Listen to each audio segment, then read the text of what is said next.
Good evening sir. ತುಂಬಾ ಚೆನ್ನಾಗಿತ್ತು. 2 ದಿನಾನು ತುಂಬಾ ಚೆನ್ನಾಗಿ ಎಂಜಾಯ್ ಮಾಡಿದ್ವಿ.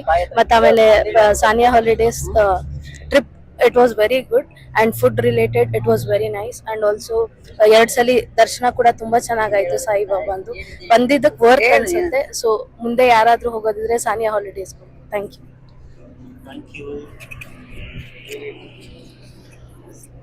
ಮೇಡಮ್. ನಮಸ್ತೆ ಮತ್ತೊಮ್ಮೆ ನಮ್ಮ ಪ್ರೇಮಲತಾ ಮೇಡಮ್ ಅವರು. Good evening. ಹೇಗಿತ್ತು ನಿಮ್ಮ Shirdi package? Good evening Sadiq ಅವರೇ. ನಿಮ್ ಬಗ್ಗೆ ಹೇಳೋದು ಏನೂ ಇಲ್ಲ. 7 years ಇಂದ ನಿಮ್ಗೆ ಟ್ರಾವೆಲ್ಸ್ ಅಲ್ಲಿ ಬರ್ತಾನೆ ಇದ್ದೀವಿ. ನಾವ್ ನಿಮ್ ಬಗ್ಗೆ ಏನ್ ಹೇಳ್ಬೇಕು ಅಂತಾನೆ ಗೊತ್ತಾಗಲ್ಲ. ಎಷ್ಟು ಡೈಲಿ ನಾವು ಸಾದಿಕ್ ಅವರು ನಮ್ ಕಡೆಯಿಂದ ತುಂಬಾ ಜನನ ನಿಮ್ಮ ಸಾನಿಯಾ ಹಾಲಿಡೇಸ್ಗೆ ಪ್ರಿಫರ್ ಮಾಡಿದೀವಿ. ತುಂಬಾ ಜನ ಬಂದಿದೆ. ಮತ್ತೆ ಪ್ಯಾಕೇಜ್ ಅಲ್ಲಿ ನೀವು ತುಂಬಾ ಅಕಾಮಿಡೇಷನ್ ಆಗ್ಲಿ, ಫುಡ್ ಆಗ್ಲಿ, ಮೇಂಟೆನೆನ್ಸ್ ಎಲ್ಲ ತುಂಬಾ ಹೇಳ್ಕೊಳಂಗಿಲ್ಲ. ಪ್ರತಿ ಸಲಿನೂ ಹೇಳ್ತಾ ಇರ್ಬೇಕು. ಆದ್ರೆ